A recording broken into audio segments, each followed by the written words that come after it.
FTP நேயர்களுக்கு வணக்கம். இன்று நம்மளோட பிரியப்பட்ட ஜோசியர் திரு பாலாஜி அவர்கள் இணைந்திருக்கார். சார் வணக்கம் சார். வணக்கம் சார். ஸோ சார், இப்போ சமீபத்தில் நிறைய பேர் சோஷியல் மீடியாவில் நிறைய பேர் பேசுனது வந்து நடிகை த்ரிஷா அவர்கள் வந்து அரசியலுக்கு வருவார்களா மாட்டார்களா அப்படின்ட்டு இப்போ கூட அடுத்த வரக்கூடிய இடைத்தேர்தலுக்கு வர வாய்ப்பு இருக்கு அப்படின்ற மாதிரி டாக் இருக்கு. ஸோ நடிகை த்ரிஷா அவரோட ஜாதகம் எப்படி இருக்கு அப்படின்றத பேசலாம். இப்போ த்ரிஷா அவங்களோட ஜாதகத்தை வந்து பார்த்தோம் அப்படின்னா, அவங்க வந்து திருவோண நட்சத்திரம், மகர ராசி. என்ன ரொம்ப விசேஷமான ராசி நட்சத்திரம். திருவோண நட்சத்திரங்கிறது வந்து பார்த்தோம் அப்படின்னா ஒரு டாமினேஷன் ஸ்டார்னு சொல்லுவாங்க. ஏன்னா ஜாதகத்தில் சொல்லக்கூடிய விஷயம், ஜோதிடத்தில் சொல்லக்கூடிய விஷயம் என்ன அப்படின்னா, ரோகிணி, பூரம், அதுக்கப்புறம் மகம், அதுக்கப்புறம் வந்து சுவாதி, விசாகம், அதுக்கப்புறம் திருவோணம், இதெல்லாம் வந்து பார்த்தோம் அப்படின்னா ரூலிங் ஸ்டார் சொல்லுவாங்க. என்னன்னா பெண்ணாட்சி கொண்ட நட்சத்திரங்கள் சொல்லக்கூடிய விஷயம். ரொம்ப விசேஷமான அமைப்பு திருவோண நட்சத்திரம், மகர ராசி. இப்போ இவங்களோட ஜாதகத்தை பொறுத்த வரைக்கும் இவங்களோட ஜாதகத்துல வந்து கிரகங்களும் வந்து ரொம்ப ஹைலைட்ஸான சில விஷயங்கள்லாம் இருக்கு. இப்போ த்ரிஷா அவங்களோட ஜாதகத்துல பார்த்தோம் அப்படின்னா, மங்களக்காரகன், குடும்பக்காரகன் சொல்லக்கூடிய குரு வந்து 100% வலுவா இருக்கார். ராசி நவாம்சம் 2 இடத்துலையும் சேர்த்து 100% வலுவா இருக்கார். அது தவிர வந்து யோகாதிபதி, கலத்திரக்காரகன் சொல்லக்கூடிய சுக்கிரனும் ஜாதகத்துல வந்து 100% ரொம்ப விசேஷமான அமைப்பு இது. இந்த அமைப்பு இருந்ததுனால தான் பாத்தீங்க அப்படின்னா அவங்க வந்து கலைத்துறைன்னு சொல்லக்கூடிய இந்த சினிமால வந்து ஒரு நல்ல ஒரு ரெப்யூட்டட் இடத்துல இருந்து பல படங்களை கொடுத்து மக்கள் மனசுல வந்து ஒரு நீங்கா இடம் பெற்று இருந்ததுக்கு மெயினான ஹைலைட் தான். ஓகே சார், இதுல எனக்கு இந்த ஜாதகத்துல வந்து ஒரு ஆச்சரியமான விஷயமா நான் கருதுன்னா, இவங்களோட கலை பயணம் சினிமாவில் பீக் அட்டைன் பண்ணது எப்படின்னா ராகு திசையில தான் அட்டைன் பண்ணியிருக்காங்க. ஸோ ராகு இந்த ஜாதகத்துக்கு எதனால ஒரு பெயர்? ராகு வந்து எல்லாருக்குமே பலன் கொடுக்கக்கூடிய சுபகிரகம் கிடையாது. அப்படின்னு இவருக்கு எதனால பலன் கிடைச்சு நினைக்கிறீங்க? என்னன்னா இவங்களை பொறுத்த வரைக்கும் ராகு வந்து ராசி கட்டத்துல வந்து சுக்கிரனோட சேர்க்க. இவங்க த்ரிஷா அவங்களோட ஜாதகத்துல லக்னம் பாத்தீங்க அப்படின்னா இவங்களுக்கு வந்து தனுசு லக்னம். தனுசு லக்னத்துல கேது இருக்கார். கேது இருக்கார். எப்பவுமே கேது வந்து லக்னத்துல இருக்கார் அப்படின்னா திருமணஸ்தானம் சொல்லக்கூடிய 7வது இடத்துல வந்து ராகு இருக்கார். இது வந்து ஜாதக ரீதியா சொல்லக்கூடிய விஷயம் என்ன அப்படின்னா, அந்த ராகு கேது தோஷம். லக்னத்துல ராகு இருந்தாலும், லக்னத்துல கேது இருந்தாலும், 2வது இடத்துல ராகு இருந்தாலும், 2வது இடத்துல கேது இருந்தாலும், இதை வந்து ஜாதகத்துல சொல்லக்கூடிய விஷயம் ராகு கேது தோஷம் சொல்லுவோம். இவங்களோட ஜாதகத்திலையும் ராகு கேது தோஷம்ங்கிறது ராசி நவாம்சம் 2லயுமே இருக்கு. அதோட பார்த்தோம் அப்படின்னா ராசி கட்டத்துல லக்னத்துல கேது இருக்கார். 7வது இடத்துல ராகுவோட சேர்ந்து சுக்கிரனுக்கு வந்து விசேஷமான அமைப்பை கொடுத்திருக்காரு.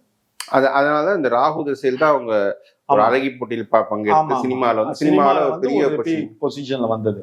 ஆனா அதுவே இவங்களுக்கு ஒரு பெரிய டிஸ்அட்வான்டேஜ் ஆனதோட விஷயம் என்ன அப்படின்னா, இவங்களோட திருமண வாழ்க்கைங்கிறத வந்து டோட்டலா கொலாப்ஸ் பண்ணிடுது. ஏன்னா ராசி கட்டத்திலையும் வந்து இவங்களுக்கு வந்து லக்னத்துல கேது, திருமணஸ்தானம் சொல்லக்கூடிய 7வது இடத்துல ராகு, அதே மாதிரி நவாம்சத்திலையும் உங்களுக்கு லக்னத்துல கேது, திருமணஸ்தானம் சொல்லக்கூடிய 7வது இடத்துல ராகுவோட சேர்ந்து சனி சேர்க்க வந்துடுது. ஓகே, அதனால திருமண வாழ்க்கைங்கிறது டோட்டலா வந்து அவங்கள விட்டு வெளியில வந்துடுது. அதான் ஒரு மெயினான விஷயம். ஓகே, இந்த கட்டத்துல வந்து சூரியன் உடைய அமைப்பு எப்படி நினைக்கிறீங்க? சூரியன் வந்து செவ்வாயுடன் சேர்ந்திருக்கு, சனி நேரா சூரியனை பார்க்குது. ஆமா, செவ்வாவோட சூரியன் இருக்கிறதுங்கிறது வந்து அது வந்து நம்ம வந்து பயப்பட வேண்டிய அவசியம் கிடையாது. ஏன்னா அந்த இடத்துல நீங்க பாத்தீங்கன்னா மேஷத்துல வந்து சூரியன் வந்து உச்சம், செவ்வாய் வந்து பார்த்தோம் அப்படின்னா ஆட்சி ஸ்தானத்துல இருக்க. ஆனா சனியோட பார்வை இருக்கு, அங்கதான் விஷயமே. ஏன்னா இது வந்து லைஃப்ல வந்து எப்படி வேணாலும் மாத்தி விடும். ஏன்னா சனி வந்து இருக்கிற இடத்த விட சனி பார்க்கிற இடம் வந்து நம்ம வந்து சனி இருக்கிற இடம் வந்து நம்ம பயப்பட வேண்டிய அவசியம் கிடையாது. அதை விட ரொம்ப மோசமான விஷயம் சனி பார்க்கிற இடம். சனிக்கு வந்து 3வது பார்வை, 7வது பார்வை, 10வது பார்வை உண்டு. அப்போ சனி வந்து டைரக்டா வந்து சூரியனும் செவ்வாயும் பாக்குறாங்க அப்படின்னா இவங்களை பொறுத்த வரைக்கும் என்னன்னா பெரிய அளவுல வந்து ஒரு பாதிப்புங்கிறது வராது. நம்மள மாதிரி சாதாரண மக்களுக்கு பாத்தீங்க அப்படின்னா என்ன ஆனா உத்தியோகம் போவோம், இல்ல இடமாற்றம் வரும், இல்ல கையில பைசா வராது, கடன்னால தொல்லை, இந்த மாதிரி விஷயங்கள் வரும். இவங்களை பொறுத்த வரைக்கும் அதெல்லாம் எதுவுமே இல்லையே. சொத்து சுகத்துக்கு எந்த குறையும் கிடையாது. அவங்களுக்கு மேக்சிமம் போச்சுன்னா என்ன அப்படின்னா பட வாய்ப்புகள் கம்மியாகும், அவ்வளவுதான், வேற எதுவும் இருக்காது. இப்போ இவங்க வந்து அடுத்த கட்ட அரசியலுக்கு வருவார்கள், ஒரு தேர்தலில் போட்டிடுவாங்க, டாக் போயிட்டு இருக்கு. ஸோ ஒரு அரசியல்வாதிக்கு உண்டான அமைப்பு வந்து இந்த ஜாதகத்துல இருக்குன்னு நினைக்கிறீங்களா? இவங்க ஜாதகத்துல வந்து டெஃபினட்டா இருக்கு. இவங்க ஜாதகத்துல வந்து அந்த அமைப்புங்கிறது இருக்கு. ஆனா அதை வந்து கொண்டு போற விதம் தான் இவங்களோட ஜாதகத்துல. ஏன்னா இவங்களை பொறுத்த வரைக்கும் பார்த்தோம் அப்படின்னா சந்திரன் வந்து 75% வலுவா இருக்காரு இவங்களோட ஜாதகத்துல. அப்படிங்கும் போது மனோ ரீதியான விஷயங்கள், இவங்க வந்து மனசுல ஸ்ட்ராங்கா எடுக்கக்கூடிய விஷயங்கள் தான் இவங்களை வந்து அடுத்த லெவலுக்கு கொண்டு போகும். ஏன்னா த்ரிஷா இருக்கக்கூடிய அமைப்பு பாத்தீங்கன்னா தசாபுக்தி வந்து குரு தசையில இவங்க சந்திர புக்தியில இருக்காங்க. ஆமா, இவங்களுக்கு எப்ப குரு தசை ஆரம்பிச்சிருக்குன்னா 2014 குரு தசை ஆரம்பிச்சிருக்கு.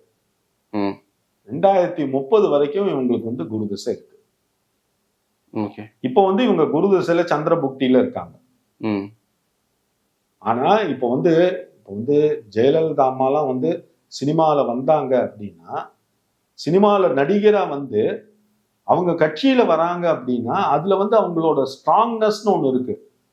அவங்களோட என்ன சொல்லுவாங்க, அந்த ஒரு அமைப்புங்கிறது ஒண்ணு ஜாதகம். அதை தவிர முயற்சி ஸ்தானம் ரொம்ப ஸ்ட்ராங்கா இருக்கு அவங்களோட விஷயத்துல.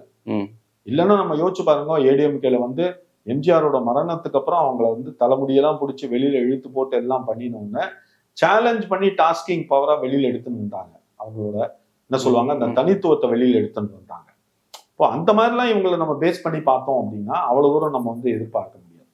ஸோ ஜெயலலிதா அளவுக்கு ஏன்னா நீங்க ஜெயலலிதாவோட ஒரு சுருக்கமா நீங்க ஜெயலலிதாவோட ஜாதகத்துல இருக்க சிறப்புத்துவம் சொல்லுங்க. ஏன்னா நம்ம கண்ணு முன்னாடி வாழ்ந்து சாதித்த ஒரு பெண் ஆளுமை. அதாவது அவங்களுக்கு வந்து அவங்க வந்து சொல்லுவாங்க பிரேவ் லேடின்னு மாத்திரம் சொல்ல மாட்டாங்க, அவங்க வந்து அயன் லேடின்னு தான் சொல்லணும் அவங்களை பொறுத்த வரைக்கும். ஏன்னா அவங்க வந்து எம்ஜிஆரோட அந்த பாசறையில வந்து தீட்டப்பட்ட வாள்னு சொல்றாங்க. காரணம் ஏன்னா எம்ஜிஆர்ட்ட வந்து இருந்த அந்த ட்ரெயின் ஆனவங்க ஃபுல்லா.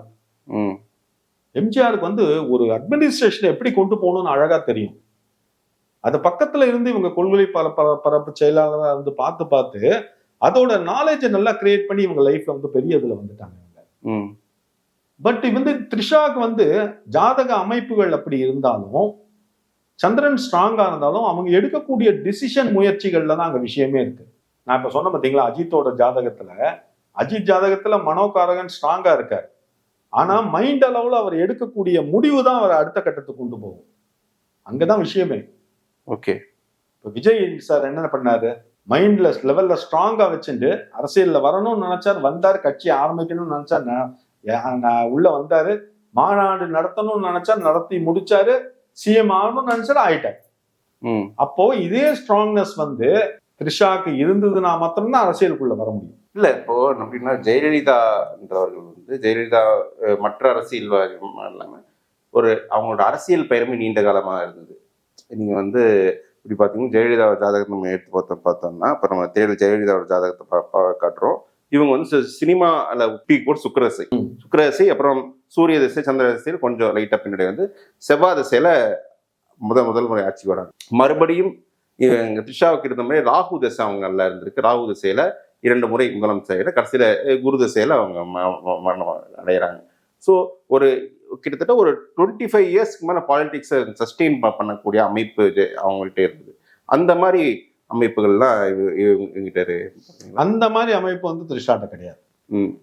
உண்மையை சொல்லணும்னா அதான் அவங்களோட அமைப்பு. எப்படின்னா அவங்களுக்கு ஜாதகத்துல இருக்கக்கூடிய விஷயங்கள், அம்மாவோட ஜாதகத்தை பொறுத்த வரைக்கும் ஜெயலலிதா அம்மாவோட ஜாதகத்துல அந்த முயற்சி ஸ்தானம்லாம் ஸ்ட்ராங்கா இருந்தது. ஆமா, எப்பவுமே ராகு கேதுவை பொறுத்த வரைக்கும் என்னன்னா அபரீதமான யோகத்தை கொடுக்கக்கூடியவர். ஓவர் த நைட் ஒருத்தனை பெரிய ஆள் ஆக்கக்கூடிய ஒரு கிரகத்தால முடியும்னா அது ராகுவால மாத்திரம்தான். நம்ம சில ஜெயலலிதா அவர்கள் ஜாதகத்தை பார்த்தோம்னா அது வந்து ஒரு மாசி மாதம் பௌர்ணமி தினத்துல அந்த சந்திரனோட விசேஷமானது. த்ரிஷாவுக்கு வந்து அந்த சந்திரனோட பலம் அவ்வளவா இல்லை. ஒரு அது ஒரு பெரிய டிஃபரன்ஸ். ஆமா, டெஃபினட்டா சந்திர பலம் வந்து இவங்களுக்கு இருக்கு, சந்திரன் இருக்கு. ஆனா இவங்களோட ஜாதகத்துல சந்திரன் வந்து புணர்ப்பு தோஷத்துல போயிட்டாரு. ஓகே, ராசி கட்டத்துல வந்து சந்திரன் வந்து மகரத்துல இருக்காரு. சனியோட வீட்டுல சந்திரன் இருக்கிறதுனால தோஷத்துல போயிட்டாரு. அப்ப என்ன ஆகும் அப்படின்னா மைண்ட்ல ஒரு டைலமா இருந்துட்டே இருக்கும். ஜெயலலிதா அம்மா பொறுத்த வரைக்கும் மைண்ட் அளவுல ஸ்ட்ராங். இல்லைன்னா நீங்க நல்லா யோசிச்சு பாருங்களேன், முடிய பிடிச்சு எம்ஜிஆரோட டெட் பாடியில இருந்து அவங்க வண்டியில உட்காரக்கூடாதுன்னு அவங்களை கீழே தள்ளி விட்டு அவ்வளவு பிரச்சனைகள் பண்ணி எல்லாம் பண்ணி நிரூபிச்சு சேலஞ்ச் பண்ணி உள்ள வந்து ஆட்சியை வந்து பிடிச்சாங்க அப்படின்னா அப்ப அவங்க மைண்ட் லெவல்ல ரொம்ப ஸ்ட்ராங்கா இருக்கும். த்ரிஷா பொறுத்த வரைக்கும் புணர்ப்பு தோஷத்துல இருக்காங்க. சனியோட வீட்டுல சந்திரன் இருக்கிறது வந்து அந்த தோஷத்தை கொடுக்கக்கூடிய அமைப்பு. அப்படிங்கும் போது மைண்ட் டைலமோலயே எப்பவுமே இருக்கும் அவங்களை பொறுத்த வரைக்கும். முதல்ல மனசளவுல ஸ்ட்ராங்கா இருந்தாதான் உங்களுக்கு அந்த இலக்குங்கிறத அடைய முடியும்.